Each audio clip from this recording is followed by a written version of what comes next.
Bonjour les amis, j'espère que vous allez bien. On se retrouve pour une nouvelle vidéo. Toi qui aimes l'actualité de ce qui se passe sur les réseaux sociaux, le buzz, le soccer, le japap, surtout la sensibilisation, n'hésite pas de liker, t'abonner, partager et d'activer la cloche de notification pour ne pas rater les prochaines vidéos. C'est l'histoire d'un enfant de 18 mois qui a été VIOL. Je dis bien VIOL. Un enfant de 18 mois à Champigny-sur-Marne, en France. Franchement, la famille, c'est scandaleux. C'est scandaleux, ça fait mal au cœur. Avant de vous mettre la vidéo, la famille, je vais vous résumer un peu l'histoire et donner mon humble avis. Et après, vous allez écouter la vidéo. Comme tous les jours, cette famille a l'habitude d'aller déposer leur enfant à la crèche et la récupérer le soir. Mais sauf que, le soir, après avoir récupéré l'enfant, la maman arrivée à la maison, elle découvre des signes étranges sur l'enfant. Elle décide d'alerter son mari. Ensemble, ils voient qu'il y a des choses qui ne vont pas sur l'enfant. Ils décident de se rendre à l'hôpital aux urgences de la maternité. Je vous rappelle, un enfant de 18 ans qui a été VIOL. J'évite de prononcer les mots pour que l'algorithme ne me sanctionne pas. Alors, arrivé à l'hôpital, après les examens, les médecins leur donnent un retour comme quoi l'enfant a été VIOL. L'enfant a eu des attouchements dans tous les orifices. Donc, le devant comme le derrière. C'est étrange, c'est scandaleux. C'est vraiment scandaleux. Voilà une famille qui n'a pas demandé à être dans une situation, qui avait l'habitude d'aller déposer leur enfant à la crèche et venir la récupérer le soir, qui se retrouve en larmes. La famille, la question que j'ai envie de vous poser, comment doit-on garantir la sécurité de notre enfant, de nos enfants, quand on doit aller travailler? Parce que la France exige, même en soi, même on exige de travailler pour subvenir aux besoins de notre famille. La famille, c'est grave. Alors si ça se passe comme ça veut dire que même les nounous sont à craindre. Parce que si l'État n'arrive pas à sécuriser nos enfants, c'est pas les nounous lambda qu'on va les faire confiance. Mais c'est incroyable. Comment vas-tu rester indifférent face à cette situation où tu vas récupérer ton enfant à la crèche, tu découvres tout de suite qu'il y a un liquide blanc qui coule dans les parties intimes de ta fille.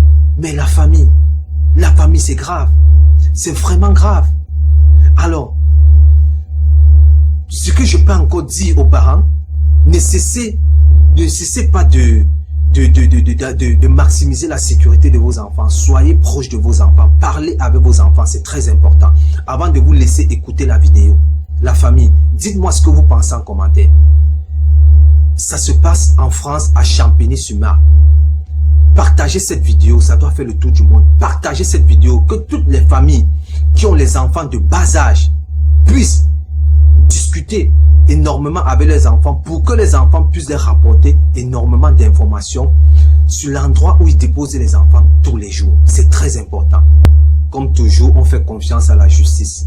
Mais que cet individu, que ce criminel soit condamné de la plus pire des manières. Mais vraiment de la plus pire des manières. Personne ne peut accepter cet acte sur son enfant. Je vous laisse écouter la vidéo. Reda Belladj, vous êtes le porte-parole SGP Police FO Île-de-France. Dans ces conditions, comment travaillent les enquêteurs? Alors, je pense qu'il est important de souligner, parce que chaque circonscription est différente. Il faut savoir qu'à Champigny, on a une difficulté, c'est que c'est un quartier de reconquête républicaine, c'est un quartier où la brigade territoriale de contact a perdu 50% de ses effectifs. Vous avez un véhicule police secours pour 80 000 habitants et 11 km² et un chef de service dont la priorité est la politique du chiffre. J'espère qu'avec ce qui s'est passé, il va changer son fusil d'épaule. Maintenant, nous, au niveau des recherches, on va exploiter la vidéosurveillance s'il y en a mis à dispo par la mairie de Champigny. On va également faire des enquêtes de voisinage. On va également effectuer des patrouilles régulières dans le secteur avec la description de l'individu. Et il faut faire une chasse à l'homme en quelque sorte. Exactement, une chasse à l'homme. On va éventuellement, si on arrive à avoir les vidéosurveillances, on va essayer de voir avant ce qui s'est passé sur le secteur et à proximité, pendant et après. Est-ce que cet homme peut être considéré comme quelqu'un de dangereux actuellement? Oui, à partir du moment où vous rentrez dans un établissement ou un lieu de culte juif, toute personne qui vient avec un couteau, oui, pour nous, il est dangereux. Et avec ce qui se passe et en ce moment, avec l'ensemble des agressions, qu'elles soient commises par des mineurs ou des majeurs, on est très très vigilant. Depuis le 7 octobre, sur l'ensemble de ce département et sur l'ensemble de l'Île-de-France, on dénombre énormément d'actes antisémites et on a des instructions claires du ministère de l'Intérieur, du préfet de police, pour effectuer des patrouilles dynamiques et parfois même pendant les offices des pieds-à-terre et des prises de contact avec les responsables d'associations qui le veuillent bien évidemment. Donc ça veut dire que les habitants de Champigny-sur-Marne et peut-être plus largement du Val-de-Marne doivent rester prudents encore aujourd'hui?